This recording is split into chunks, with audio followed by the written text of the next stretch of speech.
Hey everybody, what's going on? Back from my foray up north, part of Ohio, Amhurst to be exact. And excuse me, I went to go see Mr. Charles, or as Brian called him, Uncle Chuck. Super, super, super nice guy. If you guys live anywhere near him and haven't been to his sales yet, please go check it out. I think today was the last day. Might be tomorrow, but I'm not 100% sure. I know that he's probably going to have another sale later on. Uh, Go. I mean, he has gobs and gobs of boxes. He has tons of deals. I'd say 90% of his stuff was 50 cents. And then he had some $2 boxes, and then he had some higher price stuff. And then when you get done with him, go over to Allen's down the road. He has more. More. I believe the last time I was there, which was a couple years ago, he had some slabs, some sets of books, comics, more trade paperbacks, higher price stuff, lower price stuff, just a mix. Go check them out, both of them. I mean, they will put a huge dent in your wallet, but it'll feel good in the same at the same time. So, whoops.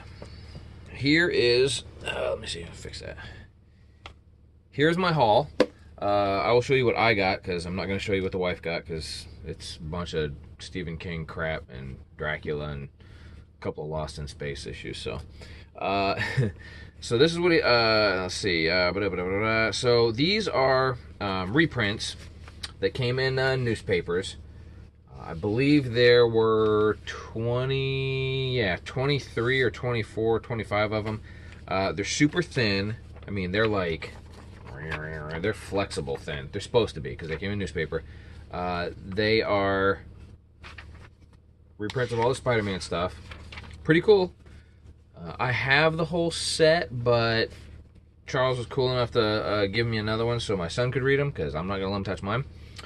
So he gave me issues number 15, 16, 19, 20, 24, 21, and 23, which I'll show you real quick. By the way, this video may take a minute. Not as long as Brian's the other day, but still got a nice little pile. I think had Brian not been there before me, I probably would be showing you some of the stuff that he found because he found some stuff that I was really into. Okay, so I actually did pick up some DC too, which is kind of surprising because I don't really like DC.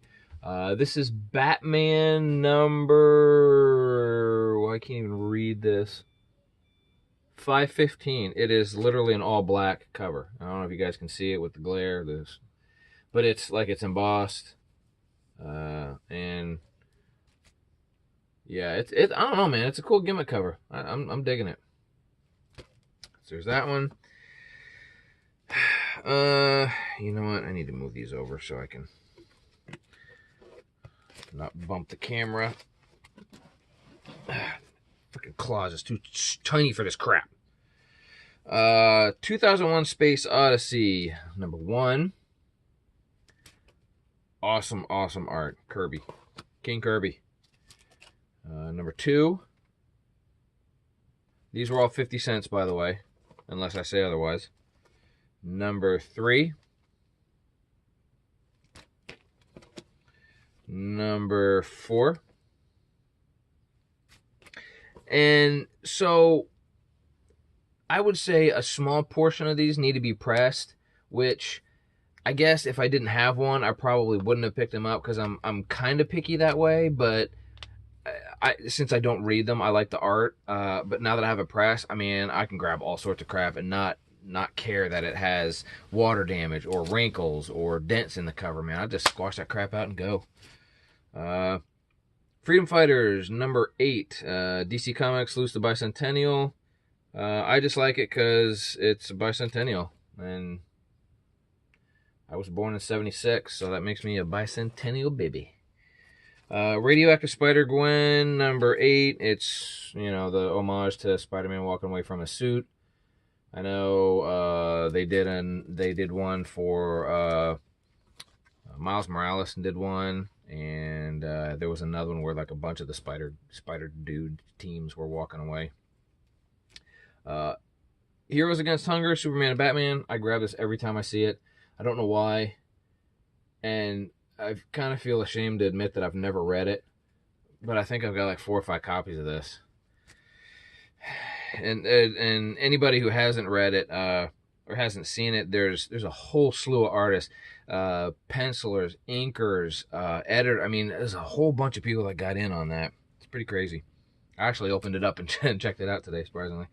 Creatures on the Loose, number 18. I love these old creature issues. Monsters on the Prowl, Fear, It, all those. Speak of the devil, Fear number 9. This one I got for my buddy Cecilio, Crime Suspense Stories. It's an old EC Comics issue. I know he likes a lot of the creepy, ghosty stuff. This wasn't it, but, you know, it's a reprint because all those old ones are too expensive. Spawn number 1 had some water damage, but I will press it out, and it will replace the one that I got rid of, I think, last year or the year before. Incredible Hulk. This is I guess like a little ash can, maybe? 75 center. A little wedding thing with... I'll be honest, I don't know who the hell's getting married. I don't know if that's Banner or...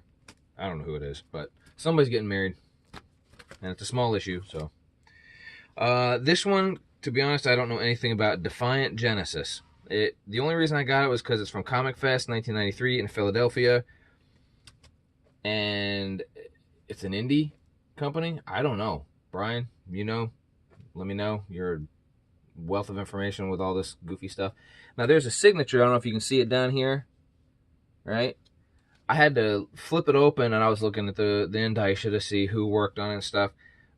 Shooter worked on it, and I am pretty sure this is his signature. I will take a picture of it and see if you guys can tell me. The other thing that's kind of interesting about this issue is whoever cut the issue out did a horrible job, because it is all sorts of wonky. They messed up the emblem down here and everything. I mean, they screwed it up, but it's still in the same case, the Ultra Pro, those old Ultra Pro cases, and it has a Defiant like emblem on here. So it's the original case. I changed the board, but it's still the same. Uncanny Tales from the Grave, number 10. Definitely needs pressing. This thing has been beat up and loved, but it's mine now. Got some Spectacular Spider-Mans for some run fillers. Got issue number 11, 25. Oops, sorry. 25, 29. Those look like the arms of Carrion. Yeah, I bet they are. And number 38. And I can never pass this one up because I'm a sucker. Shiny, shiny. Number 200. Kabow! And then I got some more Spider-Man run fillers. More Spider-Man. Let's see. Issues number 676, 677, and 678. Nothing really all that special about them. They're just...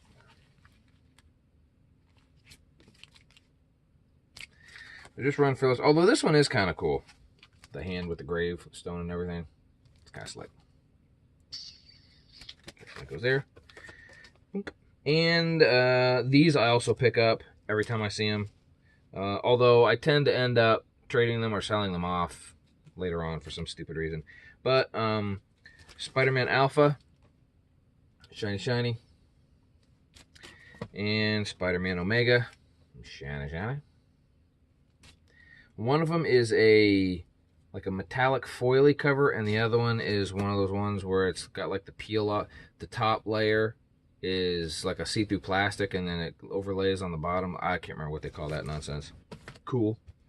Spider-Man San Diego Comic-Con sketch cover, limited edition number 533. So now I've got the original, and now I've got this one too. Well, Spider-Man number 13, homage Spider-Man number 1. Same. Just black suit version. Spider-Man number 26, foil cover. Gotta grab it. And what's cool about this one is it's the newsstand version, which I don't think I have this one. I think I've just got the regular direct version. This one's actually kind of funny. Adventures of the Jaguar. Archie Comics, it's number... I don't know. It's number September. Whenever it came out in September. I don't really collect these Archie ones, but since it's more of a sci-fi-ish kind of thing, I had to grab it. Pretty cool. This one, World's Finest number 180. I got it because Mr. OP is kicking the snot out of Mr. No Power. Mr. Overpower, kicking No Power's butt. I'm sure Batman comes up with some ingenious way to get out of it, but for now it looks like he's getting the snot beat out of him, so that's cool. Flip this over. Alright. Not an Iron Man fan, but I do like these reprints. I like the black border around them. I don't know. I like it. Batman number 500. It's the one. I grab this one every time I see it too. I don't know why. I don't like Batman. I don't even read this issue. I just like it because it's a gimmick. It's just, you know, one of them things. Web of Spider-Man number 500. Sort of a Amazing Spider-Man 300 homage, I guess, in a roundabout sort of way. The Ren and Stimpy Show, issue number 1, still sealed in the poly bag. So whatever foul stench they have in here is still sealed in there. And it says, open the bag, secret message on the cover. I don't really know what it is, and I don't care. Spectacular Spider-Man number 101. I got it just because I like that cover. If I had a man cave, I'd frame this and put it up just because it's cool looking. Just a black and white. I like it. This one is actually kind of cool because I used to skateboard back in the day. I wasn't terribly good at it, but I could get by. And this is Shred, issue number 3. A skateboarding comic. I haven't flipped through it yet, but I will.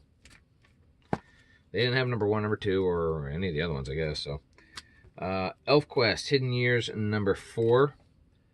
Usually I only grab the gimmick versions of these, which is a couple, but for some reason I grabbed this one because I don't know why. I guess the art just kind of called out to me. Another copy of Spider-Man number 13, which I don't know how many copies of this cover it makes. Probably 15, 18 copies of it now. This one, again, I grab this one anytime I find them, although I think I've given most of mine other copies away. Quasar number 14. It's a McFarlane cover. So, grabbed it. Spectacular Spider-Man number 189, one of the other 30th anniversary foil covers. Okay. Ultimate Spider-Man number 1. It's a premiere comic free. I guess it was when the cartoon came out.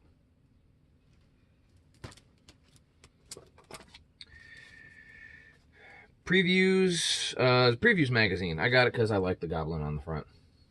Can I help you, sir? My shoulder's hot. Okay, we'll go downstairs and I'll take care of it in a minute. Okay? Sorry for the interruption of the video. That's okay. And I already have, this issue anyway, but the Spider-Man, but I got that one because I like it. Marvel previews. I don't know. Issue number 39. I got it because it's Thunderbolts, and it's cool art. I like the way it was drawn. I don't know who drew it, but yeah, I have no idea. I like the Green Goblin on the front. I was lucky enough to able to find Spider-Man number 6. To be honest, I don't know how many copies this makes now. It's got to be mid-30s, I think. Something like that. Blockbuster Video is the little promo that came with them. Surprisingly, this still has the get a free kids video rental coupon inside, which is kind of funny. I'm gonna press this one, and it's just about near mint actually, except for a few wrinkles. Which, since this thing is so thin, I'll press it out and it'll look nice. Okay, so let's see. I'm gonna put this over here. This one, this is a Bernie Wrightson back cover, is why it's flipped over. It is actually an issue of This is the only reason why I got it, because of the back cover. Dreadstar.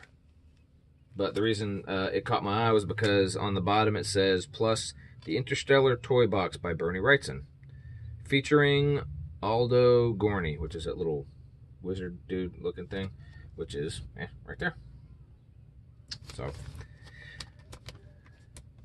I'll pick it up and display the back of it, because I don't care what the front looks like. Wild Thing, number 0. It is the Hulk 181 homage. Everybody's seen it. All new Spider-Man number 1. Still sealed in the poly bag, so I have no clue what the cover looks like. But CLZ will let me know. Ultimate Spider-Man number 1. Halloween Comic Fest edition. From I don't know what year, but CLZ will tell me that as well.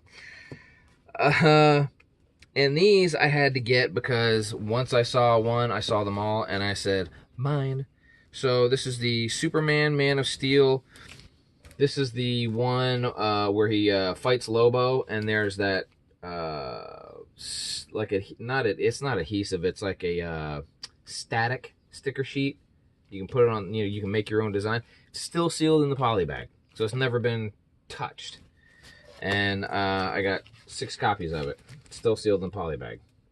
So I'm keeping one of them because even though I have a copy, but it's been opened, but the stickers have never been touched, this one's still sealed, and it will go in mine, and the rest of them I'm going to use as trade bait, because I know there's some people out there who find that kind of cool. And last but not least, Mr. Brian was nice enough to... Well, first of all, he was not nice enough to buy all the Transformer number 5 issues, which I didn't know this until I looked it up, because he was asking me what's so special about this. I looked it up on Key Collector app, which if you guys don't have it, you gotta get it. I don't use it enough, and I need to. This is the only painted cover in the entire Transformer run, Generation 1 and 2. They're all drawn. This one is the only one that's painted. I missed out on getting the artist. I can't remember his name off the top of my head, but he was down in CincyCon last year, and I missed out getting him to sign my copy. But anyway, Brian had all 5. He probably bought all 5 issues, which I would have done, so I can't blame him. But he was nice enough to give me one of them. I love this cover. Absolutely love it. Not only is it cool art, Shockwave he's badass. Oops, he's bad. And it's the All Are Dead. I mean, it's just a really cool cover. I love it. I love it.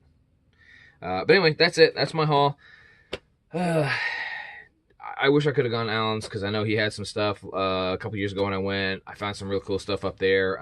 There's a Spider-Man number 1 homage that Oxymoron did. I think Tribe Comics puts it out. It's one of those it's one of those rare oddball ones that you can't really find out in the wild. He happened to have it in a dollar bin, and boom, I jumped on it. So I know he's got some good stuff. So I promised him that I would check it out next time they have a sale, and I'm going to be up there. So hope you guys had a good one, and Memorial Day, thank you for everybody who has served. I truly appreciate it. Everybody who hasn't served, thank somebody who has, because they give you your freedom. So take it easy, guys. Peace.